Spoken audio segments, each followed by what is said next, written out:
Hola kinesiócratas, bienvenidos a un nuevo episodio del podcast Kinesiocracia Gobernados por el Movimiento. Hoy es miércoles 28 de julio del 2021 y a nosotros ya nos conocen. Yo soy Matías Osa. Y yo soy Nelson Adrian.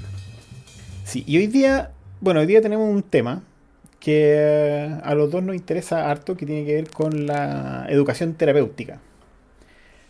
A mí me llamó mucho la atención esto después de tomar un examen de internado en que el estudiante, después de presentar a su paciente y entregarnos todo su diagnóstico kinesiológico, su pronóstico, dentro de las intervenciones proponía educar al paciente. Y muy bien, pues teníamos al paciente ahí mismo, así que dijimos, ok, hágalo. ¿Cómo va a ser su educación? Y empezó a darle todas las contraindicaciones que tenía. Evite estar mucho tiempo sentado. Evite hacer movimientos que le duelen. Evite. Y eso fue la educación. Y me llamó mucho la atención.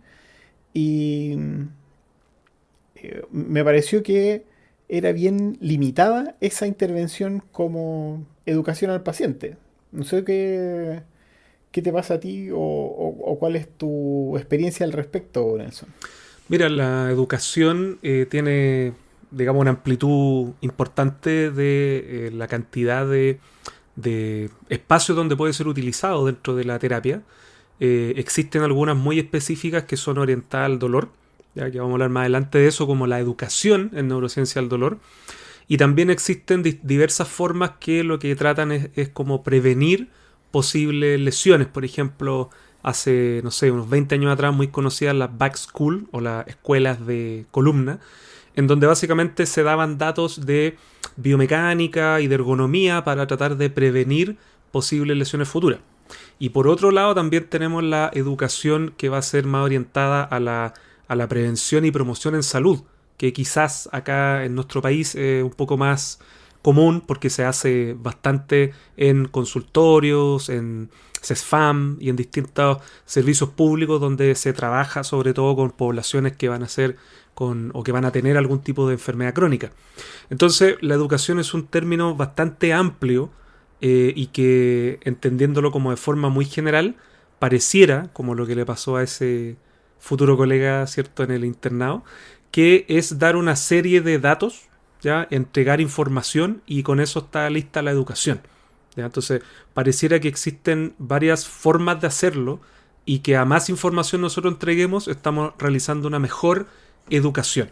¿Ya? Pero no sé si calificaría como tratamiento en este caso, como el objetivo, debido a que solamente se le dieron datos que eran como datos a la alta o datos, o más que datos, recomendaciones nomás. No sé cómo lo vio él o Sí, cuál fue la idea de ponerlo en este objetivo, lo que tú observaste. eh, no sé cuál habrá sido, o si en realidad era por decir, hay que educar al paciente, porque de verdad es súper importante una intervención, lo vamos a ver qué es lo que dice la evidencia al respecto. Eh, es muy útil como intervención, pero si está bien realizada, ya si está bien planificada, y eso es otra cosa que aparece también en la literatura, eh, tiene que ser una intervención muy bien planificada, dosificada, igual que cualquier otro ejercicio o cualquier otra intervención. Y, eh, y ahí hay como que hay que establecer bien los límites de esta intervención. En este caso, en el del alumno que comentábamos, eh, partió muy bien. O sea, es una buena forma de empezar a hacer esta intervención de educación. Posiblemente más adelante podría haber hecho como una progresión quizá en la información que le entrega. Eh, Sin embargo, a mí me pareció insuficiente. Uno, porque era solamente una serie de recomendaciones o de contraindicaciones. Todas empezaban con debe evitar y eso, o sea, eso es un aspecto. Eh, que de partida yo creo que la paciente ya era consciente de eso. Yo creo que decirle al paciente que evite una postura que le duele o evite las posturas mantenidas, es un poco redundante. El paciente seguramente ya se le ha ocurrido eso, decirle no haga los movimientos que le provocan dolor, que de partida podría ser bien discutible como indicación. Eh, el paciente ya sabe eso. Ya, yo creo que la educación debería ir un poco más allá con respecto a los límites de su actividad. Claro, o sea, el paciente, o la persona que va a buscar ayuda, que llega a la consulta con nosotros, es alguien que tiene muy claro qué es lo que puede y lo que no puede hacer. O sea, normalmente cuando nosotros empezamos a ver las limitaciones, las metas funcionales que queremos, o sea, que la persona quiere lograr, ahí está explícito qué es lo que la persona no puede hacer. Entonces, volver a repetirle, no haga esto, es un poco fomentar un poco más la kinesofobia o la hipervigilancia. Entonces podría tener incluso el efecto contrario. ¿Ya? Porque si le damos mucho hincapié en que por favor no haga tal cosa porque le va a doler más, entonces nosotros estamos contribuyendo a el objetivo contrario que tiene la educación. Sobre todo si estamos hablando de educación en dolor. Claro, por eso decía que el evite todos los movimientos que le provocan dolor es bien discutible como instrucción o como parte de esta educación, porque hay que ir desafiando un poco al sistema, ir adaptándose o readaptando al sistema para ir como ganando territorio de movimiento al dolor. Claro, de hecho hay varios autores como Adrian Lowe, que ha escrito libros y montones de investigación al respecto de educación en dolor. Y uno de los términos clave que tiene es que logremos la función, o sea, que la persona se pueda mover a pesar y a través del dolor. O sea, nunca va a ser un fin en sí mismo que no duela nada, porque eso hay montones de factores que van a estar relacionados con el dolor, pero que por lo menos la persona pueda empezar a ser un poquito más independiente y pueda de a poco, como tú dices, ir desafiando todos estos tipos de movimientos o posturas que pueden estar sensibilizadas y que le van a causar algún tipo de molestia. Ya, entonces ya tenemos una aproximación a las generalidades de lo que es la educación, de la educación terapéutica, digamos. Ya, pero no queremos ser como este estudiante y decir qué es lo que no hay que hacer, ¿no? ¿Ya? Sino que vamos también a presentar una propuesta. Y Forbes nos ganó esto. Un autor en un estudio describe distintas intervenciones en educación, de distintas estrategias para la educación. Incluso propone formas para evaluar los cambios de conducta que uno espera encontrar en la evaluación. Que si volvemos hacemos un flashback hacia el episodio de objetivos de tratamiento, Ujú. eh, podríamos recordar que la educación no es en sí un objetivo, sino que es una intervención que podría tener como objetivo modificar las conductas del paciente. Entonces, la evaluación de los logros con esta intervención se podrían hacer a través de la observación o la evaluación en los cambios de conducta. Y también en este artículo se describen varias o múltiples barreras hacia la educación. Entonces, el listado que propone de las intervenciones que pueden haber en educación son desde lo más básico, que son las instrucciones para que hagan los ejercicios. Ya, eso ya es considerado una forma de educación, ya no solamente enseñarle el ejercicio, sino que las instrucciones y las correcciones que uno hace están dentro del ámbito de la educación terapéutica. La información sobre la patología o la condición o el diagnóstico, que no necesita ser una clase completa de fisiopatología, pero sí conocer aspectos como el pronóstico o la historia natural de la enfermedad. La consejería sobre estrategias de automanejo.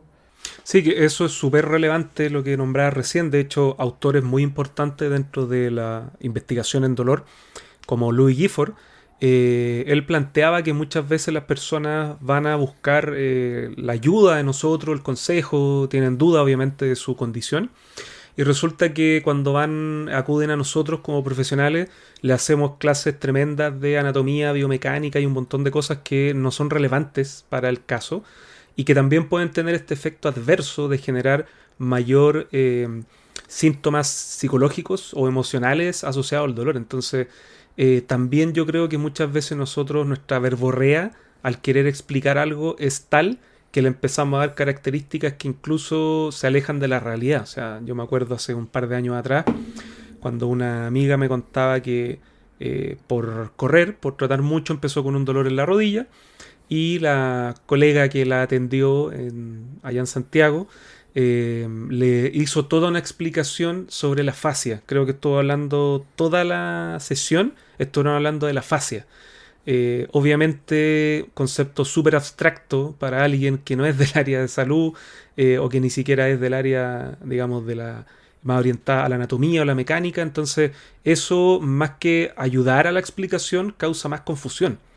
Y en este caso, si lo llamamos más como a las causas, a los factores de riesgo, o sea, ni siquiera se asocia lo que tiene que ver con la fascia que recubre el cuádriceps. Entonces, hay un error ahí circular, por así decirlo, entre la concepción que tiene el profesional, la explicación que se le da al paciente y después qué hace el paciente con esa información. Entonces, por eso es que hay que ser, como cualquier tipo de intervención, hay que tener ciertos parámetros, también hay que tener cierta dosificación y también entender que la educación no es para toda la gente. ¿Ya? O sea, eso está aún en estudio, que se ha visto que hay personas en donde la educación no tiene absolutamente ningún efecto positivo ni negativo y todavía no se sabe qué tipo de pacientes o qué tipo de evaluación podemos hacer nosotros para determinar que la persona requiere algo de educación. Claro, eso está dentro de las barreras que describe también Forbes en su artículo. Otros aspectos son consejería sobre postura y movimientos correctos, entre comillas. Quizá a eso iba el Back School, ¿o no? Claro. Claro, el Back School fue creado para eso, así como ojalá que no haga esto para poder disminuir el dolor crónico de espalda. Inventaban un montón de distintos tipos de clases. Ya, por ejemplo, hay una que era Ujú. de la escuela sueca, que duraba 45 minutos, 2 sesiones por semana, y básicamente lo que se hacía era hablar de anatomía, la posición del psoas, la función de la musculatura, ergonomía, algo sobre pausa o actividad física y además un poco de supervisión por parte de un kinesiólogo de distintos tipos de ejercicios mientras estaba sentado. O sea, esta back school iba orientada principalmente en trabajadores que tenían que estar momentos amplios del día en posición sedente. Ya. Eso también se junta con otro aspecto que describen acá para la educación, que es la consejería y estrategia para llevar a cabo las actividades de la vida diaria, eh, o sobre la intensidad que puede tener la actividad, eh, cuáles son, o explorar las ideas y las percepciones que tiene el paciente con respecto a su patología, con respecto a su pronóstico, a lo que puede esperar con su condición de salud. Eh, Promoción de salud en general también se considera dentro de la educación. Algunas estrategias para resolución de problemas que tengan que ver con el movimiento, explicaciones sobre la neurofisiología del dolor, descripciones de un esquema de cuerpo y mente, de interacción de cuerpo y mente con respecto al dolor. Bueno, el uso de dispositivos de asistencia técnica, enseñarle a usar bastones, enseñar a usar burritos, reeducar la marcha, esas son parte de las intervenciones de educación. Ayuda en el manejo del estrés, ¿ya? O problemas emocionales, psicosociales y consejos con respecto a algún tipo de apoyo social.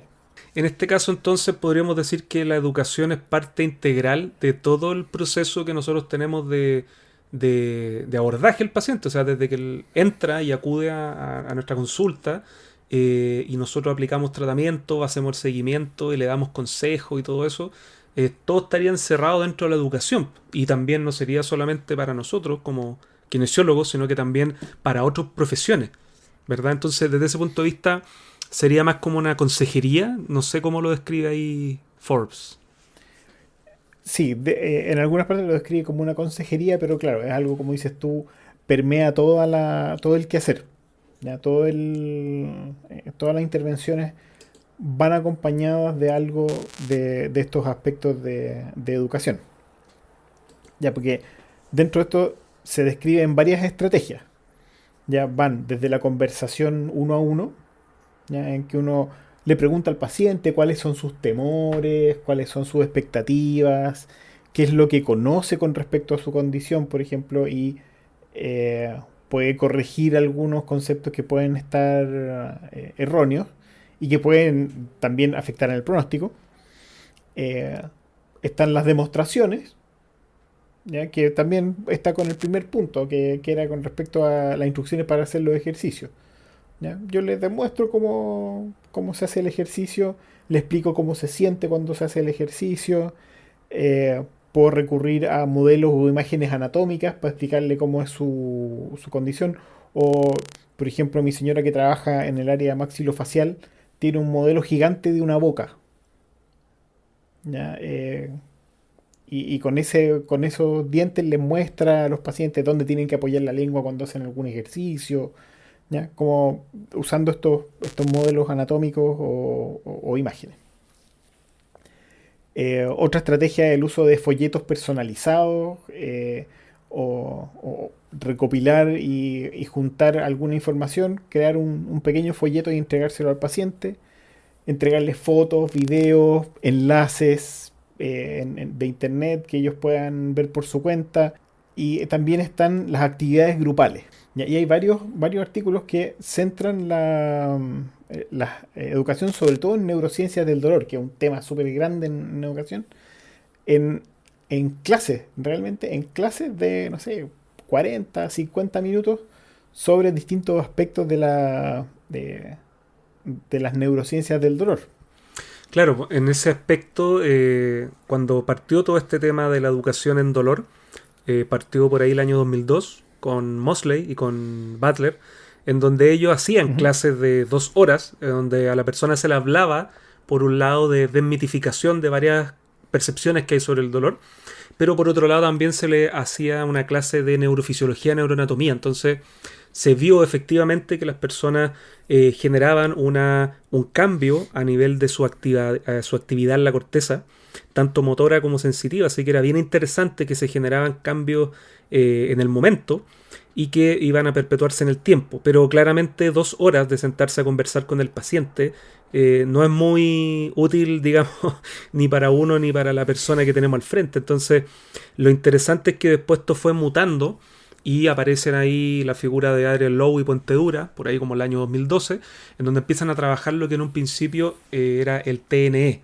ya, el Therapeutic Neuroscience Education, que después en 2015 pasó a ser el PNE o el Pain Neuroscience Education, y hoy en día ya se habla del PNE Plus, o sea, PNE y un más, ¿ya? Porque justamente por lo que estamos hablando ahora, que la educación va a incluir distintas fases del abordaje valorativo y demás de tratamiento. Así que es bien interesante esa idea de poder integrarlos más cosas. Dentro de las estrategias que tú nombrabas, Matías, hay una que a mí me gusta mucho, que también es de las recomendadas en educación en dolor, que es el uso de metáforas.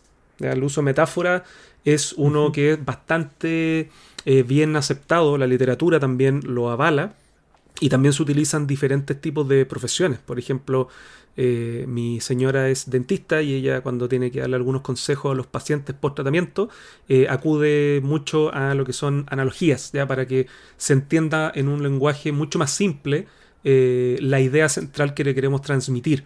¿Ya? Que eso es lo que he comentado, o sea, en vez de darle información de patomecánica, anatomía, biomecánica, que posiblemente para nosotros es muy importante, pero para el paciente no. Entonces podemos usar analogías para que se entienda el porqué de la condición que está viviendo, qué puede hacer la persona por ella misma para mejorar y qué podemos hacer nosotros también para ayudar a esta persona. ¿Y qué analogía podríamos usar? Por ejemplo, yo he leído que usan el timbre o la alarma para hablar del dolor. Claro, esa es una bien utilizada que tiene que ver con la alarma a la casa, ¿ya? Que es para explicar un poco la sensibilización periférica y después sensibilización central. Hay otra que tiene que ver con que ingresa un león a tu casa. por ejemplo. Lo interesante de las metáforas es que son directamente relacionadas con la cultura. ¿Ya? Por ejemplo, probablemente la analogía del león sea como media fantástica para nosotros acá en Latinoamérica, porque el autor de esto es sudafricano, en donde efectivamente era posiblemente en algunas partes pudieran haber leones. Pero por eso es que uno las va adaptando, ¿ya? Según el nivel educacional y cognitivo que tiene el paciente y también la realidad. Por ejemplo, yo cuando estudié esto de dolor justamente con Adrian Lowe y Pontedura, en mi proyecto final creé una analogía que tenía que ver con la hipervigilancia, con la sensibilización, pero yo lo relacioné con los terremotos y con los temblores. ¿Ya? Entonces, ¿por qué? Porque eso acá en Chile para nosotros lidiamos constantemente con eso, hemos sufrido terremotos en nuestra historia, entonces nosotros tenemos una forma distinta de estar alerta y saber qué hacer frente a situaciones de temblores o terremotos. Entonces, probablemente en países o en culturas en donde eso no pasa, probablemente sea una analogía que no tiene mucho sentido. Entonces, por ejemplo, si hay gente que vive, colegas me contaban que trabajan en zonas rurales del país, zonas pesqueras, la analogía y las metáforas van orientadas a la realidad que va a tener la persona. Entonces hay varias, como te digo, que están estudiadas, que están validadas en diferentes papers, pero también existen adaptaciones que se pueden hacer y que hay que llevarla a nivel de lo que el paciente requiere y de la realidad cultural, sociocultural, que tiene la persona al frente de nosotros. Ahí recurrimos un poco a la creatividad y a la parte artística que tiene la kinesiología, ¿ya? Que tiene su parte de arte y de ciencia. Ahora, ese mismo, el modelo de Mosley que mencionabas tú, Uh-huh. se sigue usando. Sí. Ya, Saracoglu, el 2020, hizo un estudio en que comparó en 3 grupos cómo era el efecto de la educación en neurociencia del dolor específicamente. Entonces tomó, por ejemplo, 3 grupos. Ya, un grupo eh, recibió educación en neurociencias del dolor y ahí eran 4 sesiones de más o menos 40 minutos, uno a uno. O sea, el educador con el Claro. paciente, usando PowerPoint y todo. Y las sesiones eran de neurofisiología del dolor y después un poco a dar algunas estrategias para afrontar el dolor. Entonces, en la primera explicaban lo que era el dolor neuropático periférico, la sensibilización periférica, los conceptos de alodinia e hiperalgesia, y ahí también se deben usar estas metáforas o estas analogías. Después se hablaba de neuroplasticidad, del dolor irradiado o difundido, o el dolor que se mueve, como dicen algunos pacientes. Uh-huh. eh, de la sensibilización central y nuevamente hiperalgesia y alodinia en relación a esta sensibilización. La biología del estrés, la respuesta inmunológica, sobrecarga emocional, temor, catastrofización, dolor. Todo eso era en otra sesión. Y la última sesión era sobre cómo afrontar o lidiar con el dolor, ¿ya? Y cuál es el rol del ejercicio y de la terapia manual, que eran las otras 2 intervenciones que usaban en el estudio. Si te quiero hacer una consulta respecto a eso, Mati, ¿qué pasa o qué crees tú, según lo que has visto, lo que has leído, que sea positivo para el paciente darle tanta información? Por ejemplo, darle todas estas explicaciones neurofisiológicas que sabemos que son positivas, pero de pronto es necesario entregarle así una camionada de información, o sería mejor parcerarlo en diferentes sesiones, o quizás entregarle una parte de eso. ¿Qué opinas tú al respecto? Mira, yo creo que la información en general no le va a hacer mal si es información correcta y que pueda que el paciente finalmente pueda incorporar y pueda aplicar de alguna forma y que le ayude a entender su condición. Pero yo creo que hace falta bueno, acá en un estudio debe estar estandarizado. Pero esa intervención se debería poder como manejar un poco en relación al interés que pueda mostrar el paciente y a nuestra como apreciación inicial o nuestra evaluación inicial para ver cuáles son las necesidades que tiene con respecto a eso. Ya quizá, aunque la intervención demostró ser muy efectiva para la disminución del dolor y de la discapacidad, en comparación con solamente hacer las otras intervenciones que eran la terapia manual y los ejercicios en casa. No medía, por ejemplo, qué tan satisfecho estaba el paciente con estas sesiones de casi una hora de educación en que se sentaba a conversar con el kinesiólogo, si es que eran excesivas en su extensión o en el contenido. Yo creo que eso es algo que no está bien definido, pero que debería ser, debería haber cierta flexibilidad al respecto. Sí, según algunos autores como Joe Nix, que es de Bélgica, y bueno, también Lowe, de Estados Unidos, ellos han bajado este tiempo de 2 horas inicialmente, después bajó como una hora. Hoy en día ya se están haciendo educaciones personalizadas de más o menos unos 15 minutos. Lo interesante es que se ha visto que son igual de efectivas que las más largas. Entonces también pareciera que menos es más. ¿Ya? Pero lamentablemente todavía no sabemos qué tipo de paciente o qué tipo de persona requiere o no requiere la educación. ¿Ya? La educación, al parecer, tampoco es muy efectiva si nosotros la damos como un tratamiento más, así como ultratermia, ultrasonido, masoterapia, elongaciones y educación. Pareciera que no es tan así, y la dosificación también va a depender mucho de la persona que tenemos al frente. O sea, hay algunas personas con un nivel probablemente de conocimiento mayor que con 15 minutos basta y sobra, pero en otras personas posiblemente no baste y tengamos que no solamente hacerlo una vez, sino que varias sesiones para que queden claros cuáles son los conceptos que nosotros estamos transmitiendo. Y entender que a muchos les sirve, pero no a todos les sirve igual y no para todo. Por ejemplo, acá encontró que la terapia manual y el ejercicio tuvieron efectos sobre el dolor y la kinesiofobia, pero al agregar esta intervención de educación en neurociencia del dolor, mejoraba más todavía. Disminuía más el dolor y mejoraba más la kinesiofobia.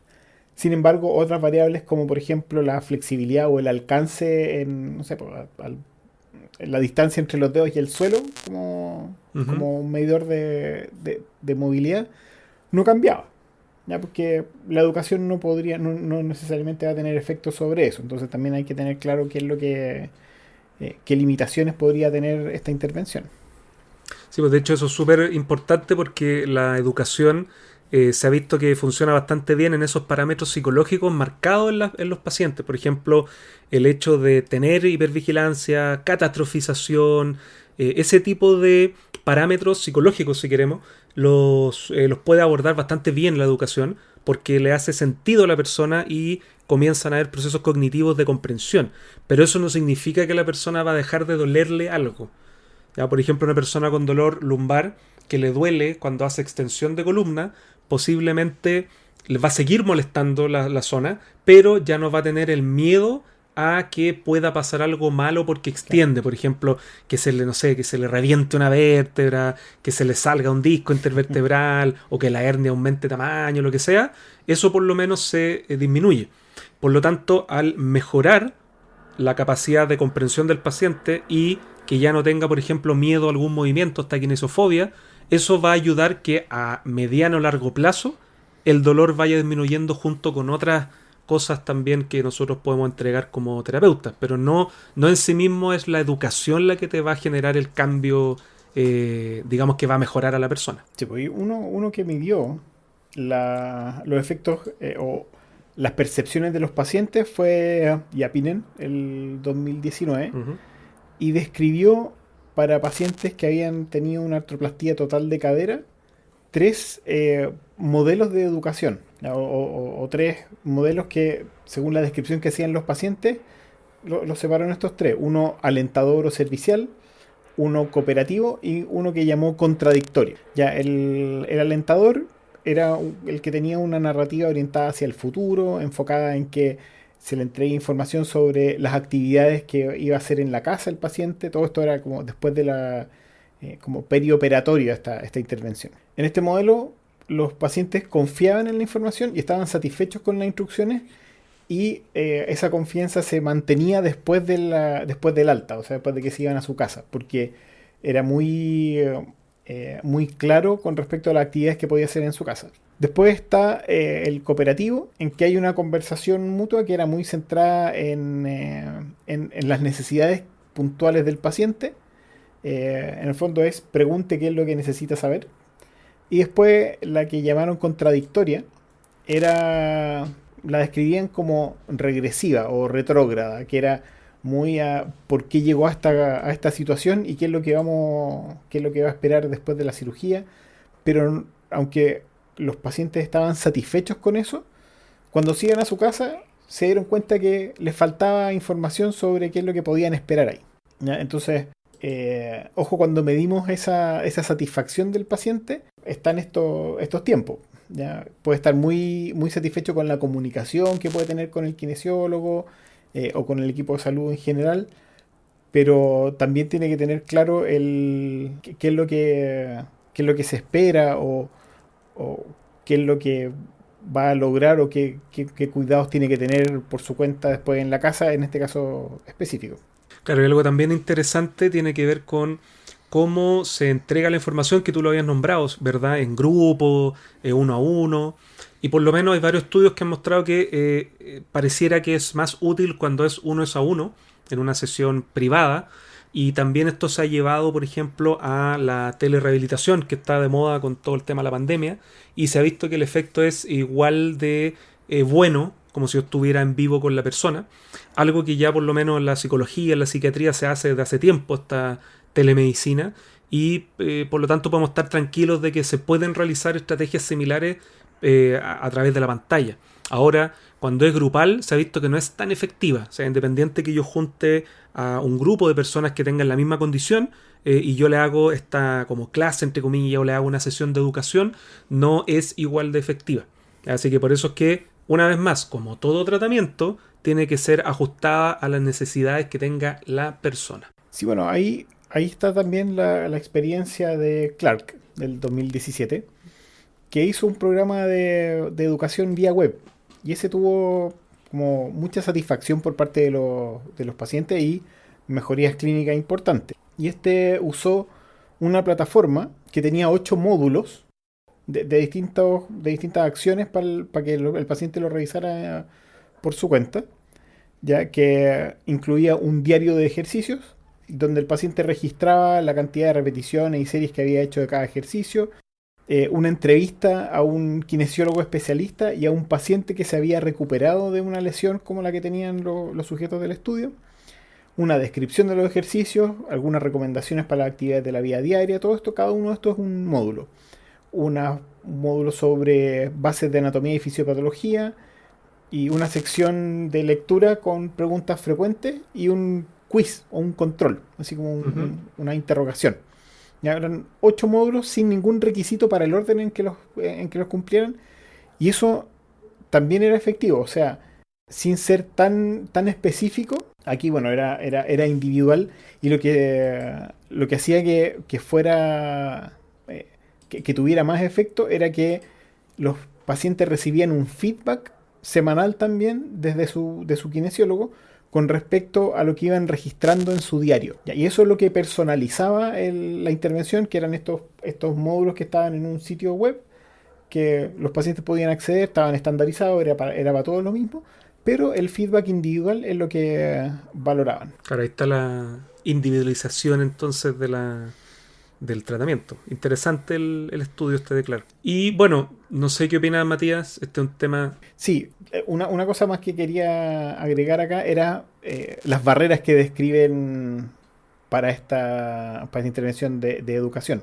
El mismo Forbes describe distintos tipos de barreras que tienen que ver con el estado cognitivo o el nivel educacional que puede tener el paciente, la falta de confianza que puede haber o un pobre rapport con el paciente, el estado emocional en el momento de la intervención, las actitudes, las barreras idiomáticas, y una que es súper importante y tiene que ver mucho con el pronóstico es el rol pasivo del paciente. El paciente que va a que lo mejoren, ya que no pone de su parte en la rehabilitación, también es una barrera a la educación. Ya, la falta de tiempo, la poca privacidad, ya para esta sesión uno a uno, de repente estamos atendiendo en un espacio muy abierto, ya, y la falta de privacidad limita un poco la comunicación. Claro, eso es el punto que dijiste ahí súper importante, que tiene que ver con la autoeficacia. ya que es este parámetro que tiene que ver Eso. con que yo llevo del locus externo, ya, al locus interno, o sea, de Ujú. que el tratante me tiene que sanar versus lo que yo puedo hacer por mí mismo. Entonces, si se fijan, hay varios parámetros que nosotros podemos empezar como a jugar o evaluar en nuestros pacientes para ver, bueno, cómo pudiesen llegar a la mejoría, ¿ya? Quería agregar para terminar ahí, Matías, algo sobre Ujú. el PNE, Educación en Neurociencia del Dolor, que varias, por lo menos 3 revisiones sistemáticas recientes, han ido mostrando algunos beneficios y algunos como problemas que podría tener el uso de PNE, ¿ya? Dentro de, Ujú. quería hablar un poco como de los contras que tiene. Por acá, por ejemplo, se dice que se sugiere que la educación por sí sola no es una intervención viable para discapacidad y dolor, que lo conversábamos anteriormente, ¿verdad? Ujú. También se ha visto que se necesita que la persona que entrega la educación tenga competencias y formación en esto. O sea, no es solamente empezar a darle información de neurofisiología o de neuroanatomía, ¿ya? También se ha visto que posiblemente los más importantes van a ser los efectos a corto plazo, que se pueden mantener a largo plazo, pero también no existen muchos estudios que validen en el tiempo. O sea, hay algunos que se ha mostrado que 1 año después o incluso 3 años después existe cierta mejoría en la condición de la persona en cuanto a su condición, digamos, de kinesiofobia, catastrofización, etcétera, pero falta ver en qué tipo de condiciones, cuánto tiempo se perpetúa esto, ¿ya? Y por último, tiene que ver también lo que ya habíamos conversado también sobre el nivel sociocultural de la persona que tenemos al frente. ¿Ya? Muchas veces si el paciente no nos entiende, entonces ahí claramente tenemos una barrera importantísima para poder aplicar este tipo de intervención. Y bueno, ahí lo tienen, la educación terapéutica. Recuerden que nos pueden visitar en redes sociales, en Instagram y en Twitter somos @kinesiocracia.